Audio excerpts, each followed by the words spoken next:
If you have been following me on TikTok, you would have known that around mid of last year till the end, I have been doing some rants and commentary on novel Melayu. And in this channel, I have done some commentary of several novel Melayu and also their covers. But last year was the time where I have read more than I've ever read throughout my entire life in a certain span of time. So far, I have read 18 of them. And they are the bane of my existence. Well, at least most of them. So we're going to talk about those novels that you have seen haunt me on TikTok. Because I'm finally going to talk extensively about what I like and what I don't like about them. Let's go.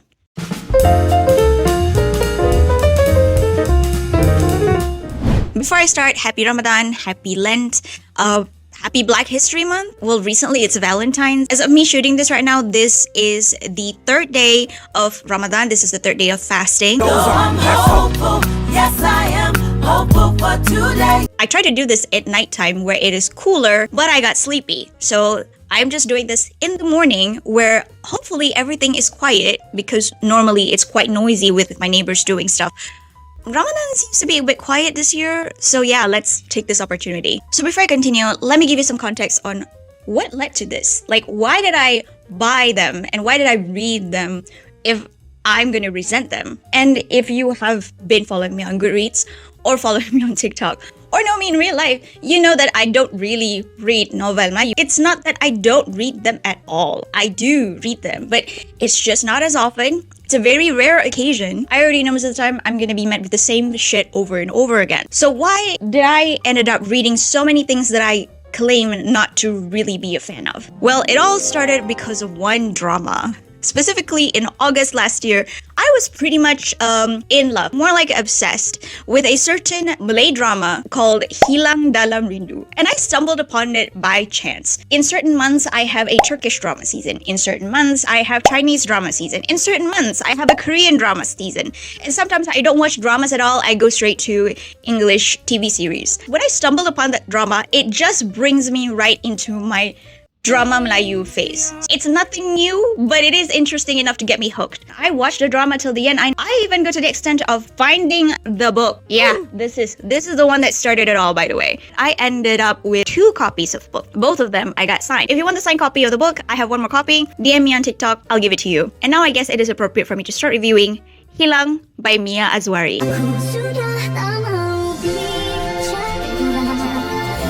So Hilang by Ieya Azwari is the basis for the hit 2025 drama Hilang dalam Rindu. It tells the story of Ieya, who woke up with an amnesia, realizing that she's now married. It's been 10 years since her grandma passed away. And this is the story of her trying to recover her memories and solving the mystery of why her husband, Nadim Ijaz, hates her guts. Tropes involved: hate to love, forced marriage, amnesia, revenge, second chance-ish, baddie FMC. I give plus point to this because there is no cheating trope, no other woman drama, and no bad or evil mother-in-law or father-in-law tropes, because those are pretty common in novel Melayu. You will see it in the rest of the books, which is why this was like, I guess it lulls me to a sense of false security, thinking like, oh, maybe times have improved. Was I wrong? But anyway, I rated this 4 stars on Goodreads. And was it good? Writing-wise, there is absolutely zero cringe. I think that even when I flipped through this book to refresh my memory about it, I did not feel any cringe. This book is fast-paced. It is a quick read. The writing is not cringe. It's not flowery either, and I don't think it needs to be flowery. I think that it serves its purpose. And if you come from the drama, I'd say the drama did a lot of the heavy lifting to make you able to imagine a bunch of things that happened. And the drama itself is pretty much, well, 90% faithful adaptation. One of the things that I also love about this book and the drama is that Ieya Nadira, we have an FMC that is pre-amnesia and, well, post-amnesia. During the time when she's amnesiac, she's pretty much resort back to the time before her grandmother passed away. So I'm gonna give you a spoiler here, alright? When her grandmother passed away, like, I think during the time she's almost facing SPM, her grandmother passed away during a hit and run. And the person who does the hit and run is Nadim Ijaz's fiance or girlfriend at the time. And so her mission is to basically destroy the woman's lives. She wants to ruin her. She wants to take away everything that she loves. And one of the things that she loves is her fiance. So she trapped Ieya into a marriage, and well, they ended up having this like kind of say hate to love, where they learn to love each other, but he still couldn't forgive her, but she also still couldn't let go of the vengeance, but she also at the same time starts to fall in love with Ieya. It creates this very interesting dynamic between them, and I appreciate this so much because there's nuance in their relationship. There's also some level of maturity, and Ieya, despite not being the willing party in this marriage, he did not cheat on her. He could have just simply said, well, I don't like you. You forced yourself into this marriage. I'm going to cheat on you with my ex because what are you going to do about it? I don't love you. I don't like you. You basically ruined my life. But he just did not do that because he is a man of honor and responsibility. And I have to say, that is pretty cool. And I was one of the girls that was in love with him. So if you were on TikTok during that time, you would know. I liked every single fan bit that this drama had because that's how much I love it. Do I recommend this book? Yeah, I recommend it if you don't like the usual tropes like the evil mother-in-law or the cheating trope. I also recommend it if you don't like cringe. Because, well, for what it is, it's not the best thing in the world, but it is what it is and you can still enjoy it. I wish I could say the same about the sequel. Now, I think the sequel is unnecessary. And, well, I was right. You see, when it was announced on TikTok, I expressed my concerns. And my concerns are not unwarranted. Because based on the track records of Malay novelists when it comes to making sequels, they're not great. Siti Rosmiza's sequels, case in point, none of her sequels are any good. If anything, what she's doing is recycling the same thing over and over again. Hudanajwa's whole series, they're not even sequels. They're like part of this one big universe, but it's the same thing over and over again, just with different characters who are also similar to one another. The sequels from novel Melayu authors are either repetitive or an extreme downgrade of the original. And in the case of this, I think it is a massive downgrade compared to the original book. I don't think it should even be a full book if you want to have a cash grab anyway. I was disappointed because one, this is actually more expensive than the original book. This one is 45, this is 35. Granted, because of the sprayed edges, but the sprayed edges are cute, so I'm not apologizing for that. So the reason why I say that it is a massive downgrade and that it shouldn't even be a full book, that it should be sold simply like maybe half a book, like a bonus chapter or something. I mean, at least Kaisa had it right. Whole thing, it shouldn't even be that thick because there's zero plot in here. There's no plot in this book. It's beautiful, the cover looks nice, but the plot is zero. I have expressed my concerns and I have been dismissed, and guess what? What makes the original book great, aside from like all the things that I have mentioned before, is the title Hilang. The title is pretty simple. One word, Hilang. What does that mean? Because it perfectly encapsulates a bunch of things the character has been through. Specifically, Ieya. She lost her grandmother. And after she lost her grandmother, she lost her innocence. After she lost her innocence, she lost her morality. After she lost her morality, she lost her heart. Because she fell in love with the husband, supposedly, that she trapped. And after she lost her heart, she lost her baby. And after she lost her baby, she lost her memory. There's so many things that she lost. See, the one-word title is actually, when you think about it, it's pretty much brilliant because it encapsulates so many things. So when you not only name the sequel the same thing, but she lost absolutely nothing, aside from like, I think it is briefly implied that she lost her looks because of like childbirth and because she's like a housewife or something. It just doesn't carry the same impact as the first one.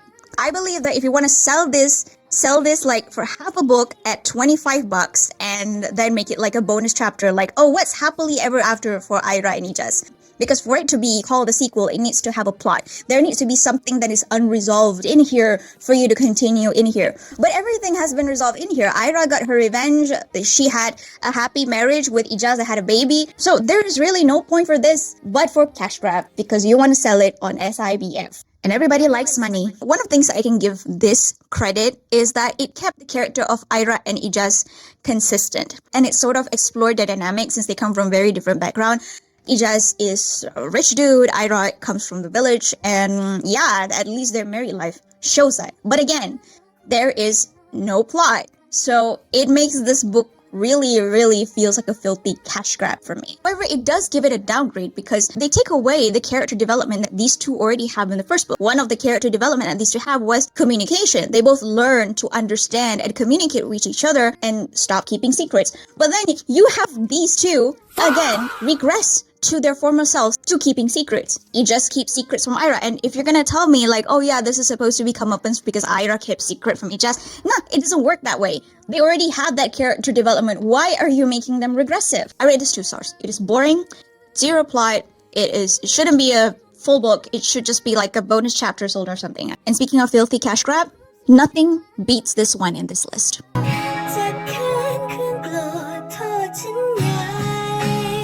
This is probably the least original of this list, probably the most egregious. I am low-key think that the author here is breaking some laws of copyright or something, and let me tell you why. This is a ripoff of a 2008 Thai drama called Dam Loi Rak, or in English, Defendant of Love. And the original Thai drama is an adaptation of a novel from the 60s of the same title, which makes Objection by Rehan Makhtar a ripoff of a Thai drama that is an adaptation of a classic novel. Wait, Sarah, how can you be sure it's a ripoff? Oh, well, let me tell you something.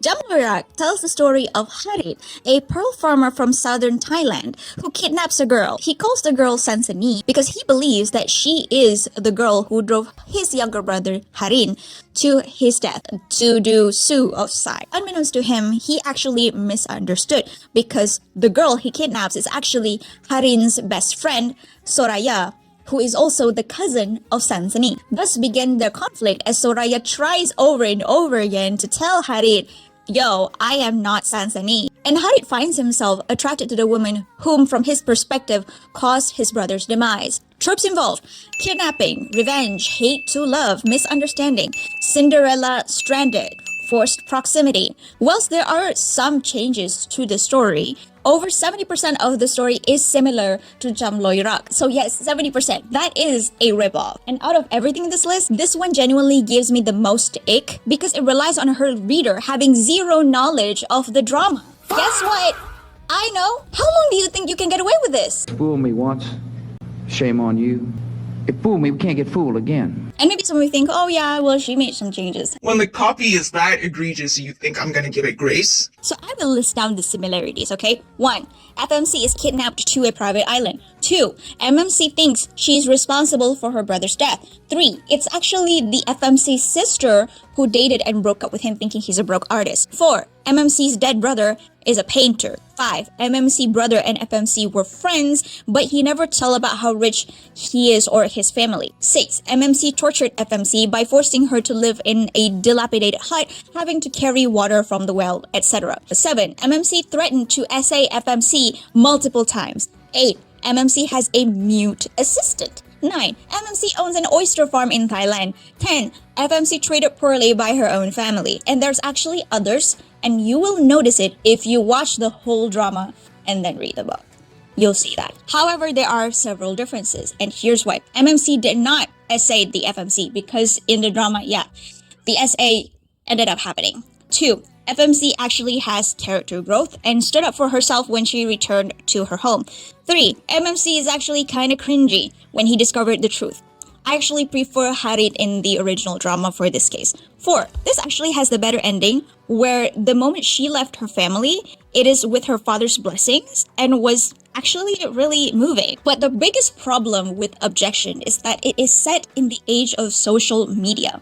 The original works because 1, it is an adaptation from a Thai novel from the 60s, pre-internet age. And 2, the drama itself is from 2000 age, and the age of pre-social media. So misunderstood identity whilst feeling contrived because we have an MMC who is rich means that he should be able to afford a PI. It is still somewhat believable. But for Objection, there is zero excuse for him to experience any misunderstanding or misunderstanding in identity. Because it shows that not only Zafik did not do any basic Google search, which would reveal to him what Irene actually looks like, the writer really relies on the contrived reason that Zafik don't do any internet sleuthing on Irene to maintain the misunderstanding. And yes, it is very much contrived. I rate this 3 stars, and it sounds really generous because it is a massive ripoff, and it is only because the changes in the story, whilst tiny considering the grand scheme of things, it is kind of improved. But I still won't forgive this author because this is a ripoff, and now it makes me question of anything that she wrote, whether they are all ripoffs or not. Now, after Hilang Dalam Rindu finished, I was actually pretty much obsessed with the amnesia trope. So I asked for recommendations on like, okay, which novel should I read next that have similar vibes? And I was recommended several. And one of them is this. So scandalous.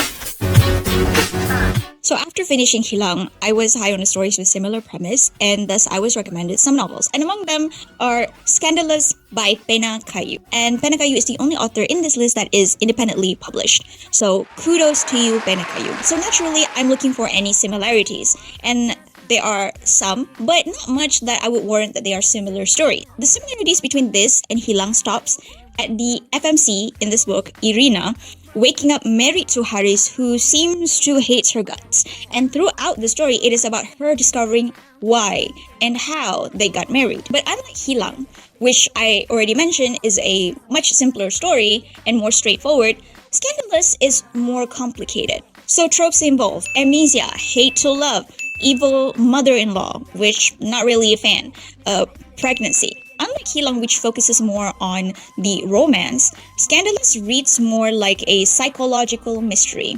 Irina experienced a bunch of vivid dreams and giving her crumbs to piece together her past. And I also like the way that the author play with the ambiguity of certain characters, so it has a bit more mystery vibe to it. So if you're a fan of a more mystery, less romance, this might be for you. The tropes that are absent in Hilang, which is like the evil mother-in-law and such, are present here, but unlike how it is in many other novel Melayu, the tropes like the evil mother-in-law and the other characters who are mean to the FMC, this is one where it actually makes sense why they are mean to her. In Hilang, even though like Ieya was not really friendly with other characters like her mother-in-law and the maid of the house, she wasn't abusive. But in here, when the other characters were being abusive towards Irina when she was like amnesiac, it actually makes sense because Irina was abusive. She was absolutely terrible to them. She was abusive to the maids. She got into fights with her mother-in-law, and naturally when she got amnesia, they were extremely suspicious of her. The characters are pretty much similar, although I think like, I prefer Ieya and Ijas. I'm just very attached to them. But how's the writing though? Not very good. I'm not a fan of this one. Whilst the amnesia part is given more attention,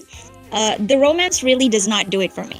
I just don't feel the spark. I don't feel that they're in love with each other. Unfortunately, I think when the author focuses too much on the mystery, it really sacrifices characterization. Whilst I applaud the intention, it ended up feeling like a try hard and messed up more. I still rate this 4 stars, and I'd give it 5 if only the characters are even more polished. And speaking of more polished character, the second one that I got recommended after Hilang, probably the one that has my favorite character on this list, and that is She by Lollysnow.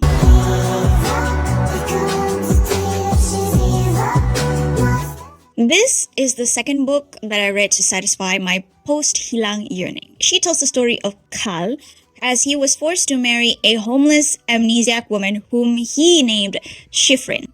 Unbeknownst to him, Shifrin is actually an heiress that was harmed and discarded after a failed attempt at her life. The incident left her amnesiac and wandering the streets homeless. During their chance encounter, she saved his life, but was caught by Jaiz and was forced to marry. Tropes involved: forced marriage, amnesia, hidden identity, rich guy, rich girl, fake death, pregnancy, OWD, second chance, forced proximity, Cinderella and evil stepmom, dominating FMC. Unlike Hilang and Scandalous, She's amnesia only takes part of the first 20% of the story, and the rest deals with the aftermath of their marriage and Shifrin's taking control of her family and her husband. Now, out of all the books in this list, this one is kind of my guilty pleasure. I have been made clear by some people that this one came from Wattpad. I have no qualm if your story came from Wattpad as long as it's good. It's decent, I'd say. Because at the very least, it has plot. The characters are kind of charming. I must say, I still think that the writing needs more polishing for this. It's pretty okay. There are certainly worse books in this list, I tell you. And the main reason why this is my guilty pleasure is because of the dominating FMC. Most of these books don't have a dominating FMC. Well, unless you count like pre-amnesia Ieya, which is also pretty much dominating. She's a baddie. I wouldn't count pre-amnesiac Irina because she's actually just abusive. I feel like when it comes to novel melayu or a bunch of romance, the dominating MMC is so normalized that we rarely see a dominating FMC, which is the reason why she is very much refreshing to me. So Shifrin, after she regained her memory, she regained her name, which is Misha, her seat as the heiress of the company, and her company happens to be her husband's company's biggest clientele. So we get to see some power play, and Carl's friend, who initially, when she was homeless, belittles her and looks down upon her, we get to see how shocked they are. And when you actually think about it, this actually is the kind of story that belongs in one of those vertical shows like Real Short or Drama Box or something. And it gives the vibe of the old Spanish telenovelas like Marimar or Maria Mercedes. So it's a guilty pleasure because it brings back this feeling of nostalgia in me as a millennial kid.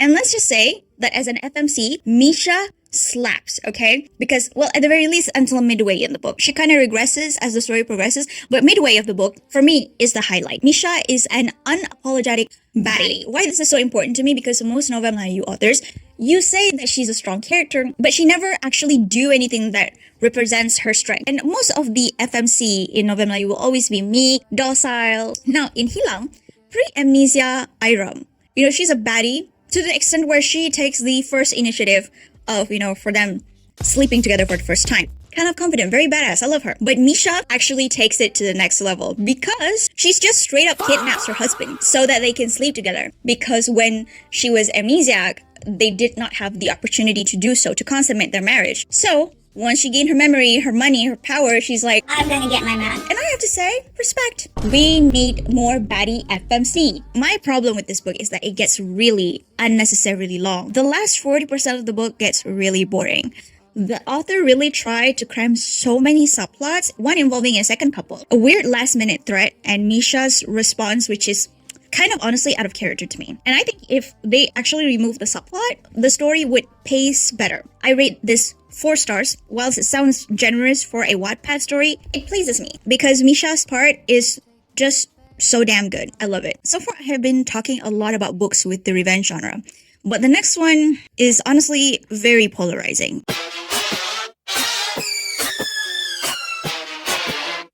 Dendam Bersulam Cinta by Sara Aisha is honestly one of those that are simple but very polarizing because I don't even know whether I actually love it or I hate it.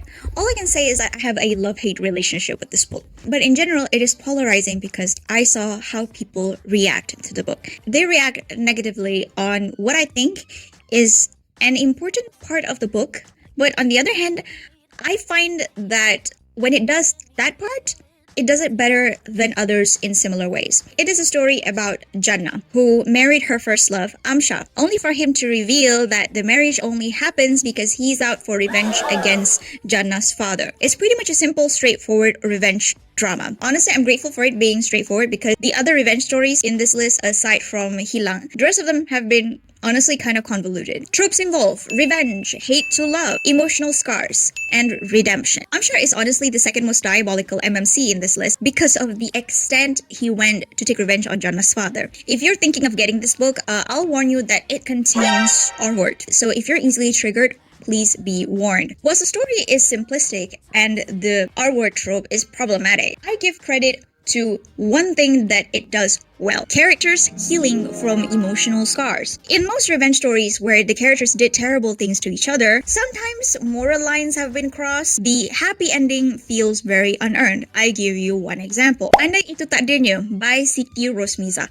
a highly popular novel that catapulted SR into massive success, is also highly problematic, with the MMC graping the FMC. And not only that, he cheats on her right in front of her to hurt her, yet somehow these two still have happy ending without any proper establishment of them healing from their sins and emotional trauma. For Dendam Bersulam Cinta, both Jannah and Amshar did end up together at the end, but the way it was done, for me, at the very least from my perspective, it was justified because before they finally get the happy ending, they actually went separate ways for several years. Jannah had a slow and peaceful life starting her own small business, whilst Amshar emotionally healed himself by learning how to forgive. and learning how to heal his childhood traumas. They meet again. Both have grown beyond the trauma that they have inflicted to each other. Actually, more like Amshar inflicted towards Jannah and what Jannah's father have inflicted towards Amshar. And they both learn to forgive each other. Actually, more like Amshar learned to forgive the man who caused his family to suffer, and Jannah learned to forgive Amshar for using her. Now, in real life, I don't believe you should get back with men who R-word you, whether it is your husband or not. But if you're gonna do this, at the very least, do it in a way that shows the harm that R-word gives to people and that you should heal. And in the end, Amshar realized how much he let revenge take over his life, that it affects his morals, and that he learned to forgive and reinvent himself into a better person. And I'd say, you know what? I take that win. So I rate this 4 stars. Despite its problematic trope, at the very least, it was done well. So if I picked up She and Scandalous because of Hilang, I picked up Nuh and Nayla because I developed a crush on the actor who played Ijaz in Hilang.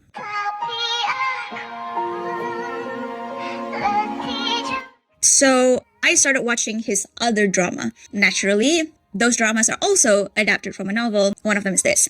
Nuh and Nayla tells the story of, well, Nuh and Nayla as they're reunited after years of separation where they got married in secret as a final request of a friend. Thus, they are struggling with their own growing feelings towards each other, whilst trying to hide this relationship from Nuh's family, who is eager to set him up with someone else. Things get complicated when Nayla's biological family came into the picture and threatened to break them up. Tropes involve secret marriage, forced proximity, hidden identity, shared secret, revenge, emotional scars, lovers in denial, hate to love. The story of Nuh and Nayla is what I call a good plot that is nerfed by bad writing. I do not recommend this book at all, but I do recommend the adaptation, the series, because the screenwriters definitely did a lot of heavy lifting to polish the characters and tighten the story. So yes, I don't recommend the book, but I do recommend the drama. The story actually has a good setup. We have a couple that are united under less than ideal circumstances, bound by fate as they grow to feel for each other after their reunion. Nayla, with her abandonment issues, sees love as something unnecessary, but she was forced to marry Nuh because her dying friend wants to see her unborn child with someone she trusts. The setup on paper is good. The problem is that it is not properly written in the book to make me emotionally invested in it. Nuh is the firstborn grandson of the family with a strong sense of duty, which is why he is scared to reveal the fact that he is married to his family because at the time his younger brother was also being problematic. Hence, he didn't want to add more headaches to his grandfather. However, he can't help but to pursue his feelings towards Nayla. Despite the good setup of the book, the writing is honestly pretty bland. I was actually struggling to read this because hey, I love the drama. So I was expecting I'm gonna love this one too. Apparently not. If I'm going to give the book one credit, is that the drama kind of downgrade Nayla's character. Nayla is scarred by her past because she was abandoned by her biological family. So when it is revealed that the girl Nuh's family tried to set him up with is her sister, Nayla purposefully pretends to accept Nuh's love just so that her family wouldn't be able to proceed with the marriage. So she's petty like that. I do, however, prefer Nayla's family in the book as they are just genuinely nice people. Unlike in the drama where Nayla's older brother and her mother is actually a piece of shit. And Nayla's mother is your typical evil mom. The story is actually much more than that. Then again, I feel disappointed with the writing. I rate this 3 stars, and I recommend you to just watch the damn drama. And after all of the dramatic stuff that I got from the novels in the list so far, I wanted something more chill. And so I turned to one of the books that have been in my TBR list for, I think it's been 4 years. So I turned to this.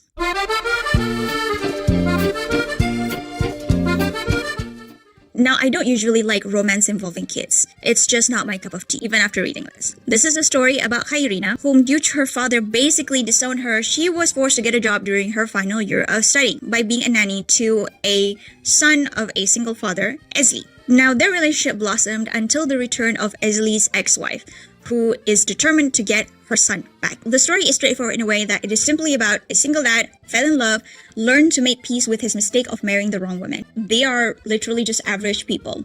Esli is your average working man, and Khairina is a final year student. No CEOs involved. So tropes in this book: single father, forced marriage, lovers in denial, OWD, regular people. Literally, this is the only book in this list that I've read that is about regular people and not anak dato, CEO, etc. Whilst I find the romance between Esli and Kayu kind of endearing, I absolutely hate Esli's character. He is whiny, moody, and immature. You'd think due to his life experience, he would be the kind of person that would confront issues to prevent any misunderstanding, but he is not. He is the kind to see when things don't go as planned and sulk until his mom or someone else had to push him to do the right thing. I love character flaws, but Esli's character flaw doesn't make sense considering his past. And he's also the most annoying MMC in this list. And speaking of annoying, we got annoying characters written by an insufferable author. But mama, I'm in love with a criminal. So aside from Sara, Aisha, and Rehan, Makhtar, Hudanajwa is the most popular author in this list with huge fandom, whom I've already ignited the wrath of. If you're not on TikTok, you wouldn't know. The reason I combine these two books in one, because there's nothing to say other than how lackluster the writing is, how one-dimensional the characters are, how illogical and cartoonish the villains, and how Wattpad-ish it felt when Wattpad that I know of has better stories. Tropes involved in these two. Mafia, violence, cartoonish, rapey villains, fake death for some reason, which really does not make any sense. These two books, the Esposa and Thariq Ridzuwan, are part of the Holy Dragon series where they are legal weapons dealer, but behave no different than mafia because the author have no gal to write them as actual mafias, but have no problem having these legal weapon dealers keep it as they please. Hudanajwa's mafia writing is what I'd call superficial mafia. The characters are all visuals, but zero substance. The focus is on how rich they are. She just can't stop naming black cards and sports cars and branded stuff. But there's nothing about character motivations. There's nothing about character flaws. None. Everyone is super handsome. Everyone is super beautiful. Everyone is super rich. Everyone is super strong, super smart, everything. It is written verbatim that Rania, the protagonist of Esposa, and Radwa, the protagonist of Thariq Ridzuwan, two FMCs are strong women, but other than the incident where they yell at people, you don't really see them solve a problem or remove an obstacle their way. Thariq and Aaryan are elite soldiers and powerful mafia boss, but there is no actual display of intelligence from them. And if you're gonna say, Oh, but this is the time when Aaryan trapped the villains, blah blah blah. just because your villain is stupid doesn't mean the MMC is smart. In order to make the MMC smart, you have to stop using stupid villains. Your villain has to be as smart as your MMC. That way, it makes when they solve a problem where they trap the villains or trick the villain, whatever, it is believable that they are smart. When you write stupid villains in order to make your MMC or FMC look smarter, it is a hollow victory against a less capable adversary. I rate both of these 2 stars. Sounds generous, but I was at least mildly entertained.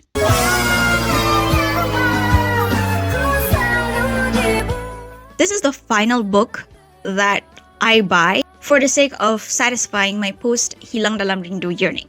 And this is the only book on this list where the author is Male. Why would a man be there? Why would a man be there? No, it's actually pissing me off. And also, this is the only book in the list where the story is actually set in Singapore. Now, just like Hilang, Mutiara dalam Debuan Kabus tells the story of a woman who woke up not knowing who she is, but discovering she is called Irina and that she is married to Uzam, who seems to hate her guts. But the difference here, they have a daughter together. But upon them being home, Uzam began to see a different side of Irina and have grown to fall in love with her. Tropes involved: amnesia, forced marriage, switch identity, secret past, long lost family, revenge, single father-ish.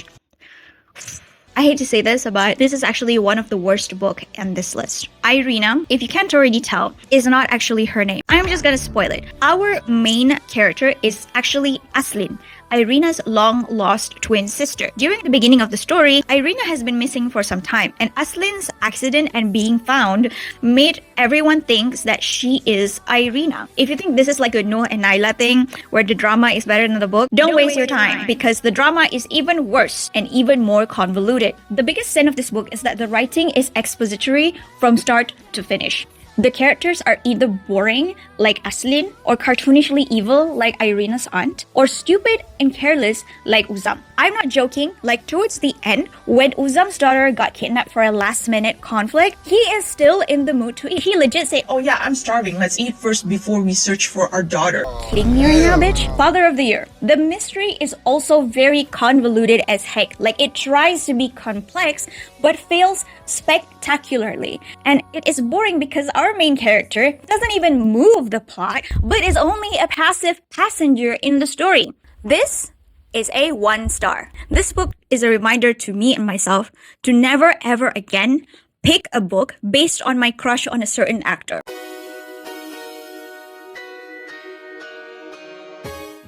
Again, I pick up this book because the actor that I have a crush on is going to act in his adaptation. And I should stop making book decisions because of a crush. How many times do we have to teach you this lesson, old man? It tells the story of Aaryan, a pilot who happens to be a CEO of an airline company who fell in love with a rich, beautiful, smart girl boss intern, Andrea. Tropes involved: hate to love, arranged marriage, rich guy, rich girl, secret marriage, OWD. The book is thick as but nothing happens. The characters are flawless, no real conflict other than superficial ones. The OWD are cartoonishly evil and bitchy. I rate this 2 stars. I don't know why. It feels too generous now. I hope the drama will be better though. I'm still gonna watch it because my crush is there, so. You're insecure. You're insecure. You're insecure. This one is actually quite decent. And if you're wondering why I'm not holding a book right now, it's because I have actually lost it. Well, I don't actually lose the book. It's probably inside one of the boxes that I've already packed for my books. So, yeah, I don't want to unpack all of that. It tells the story of Deandra, a poor girl struggling with life until she encountered Malik, who sweeps her off her feet and reveals to her that she is actually the long-lost daughter of a rich man that she is to claim was rightfully hers. But the appearance of her father's other friend reveals something darker, especially on how she was abandoned in the first place. Tropes involve rich guy, poor girl, hidden identity, revenge, hot guy, ugly girl, physical transformation, childhood sweethearts. This is the only book where the FMC is described explicitly as not pretty. So we get this she's all that makeover style scene. Initially, when I read Deandra as a character, she sounds very frustrating, but it is actually understandable. And the author did a good job establishing why she is the way she is. Deandra is not only not conventionally attractive, and the treatment she received after being berated on a blind date because of her looks led her to feeling very insecure. You're insecure. You're insecure. You're insecure.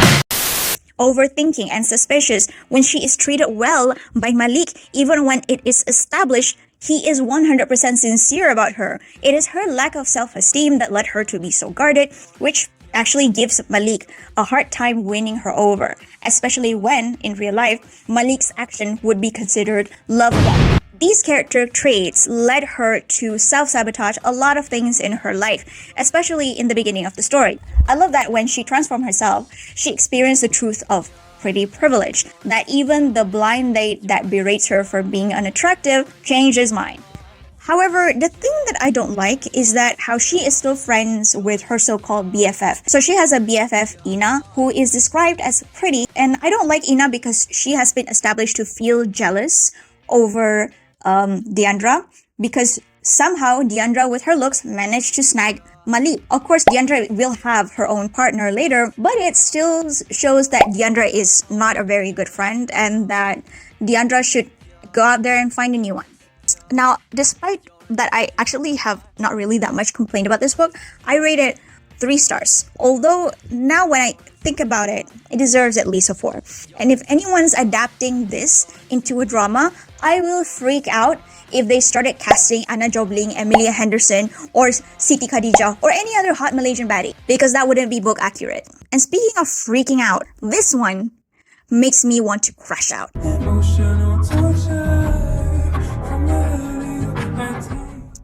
This is the second book that I have in this list by Rehan Makhtar. Nokta probably has the combination of the most infuriating MMC and the most doormat of doormat FMC.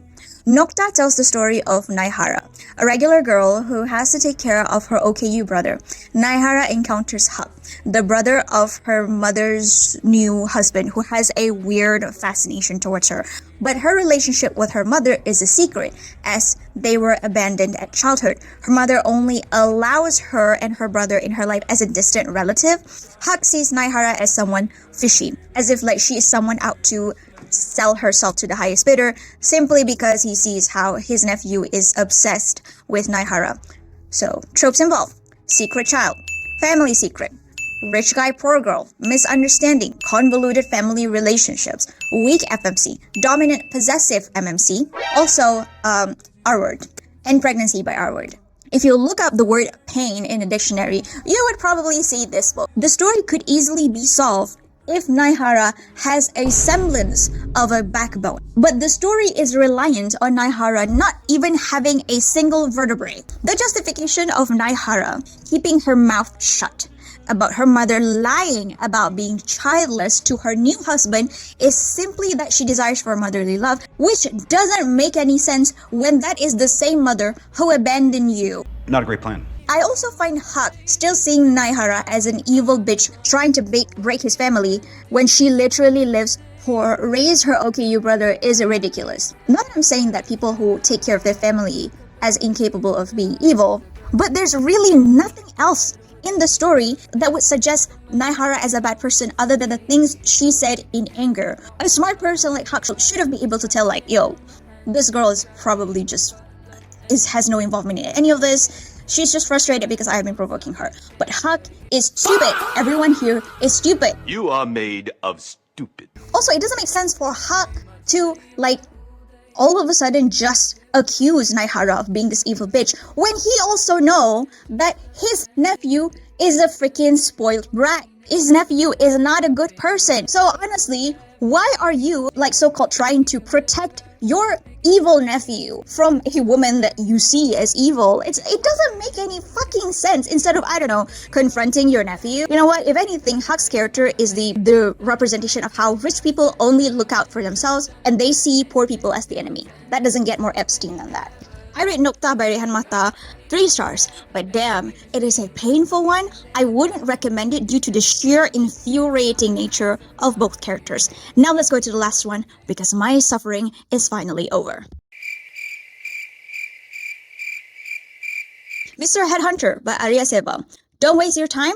This is the worst mafia book in this list. This mafia talks like a teenage rumpet. I rate it 1 star.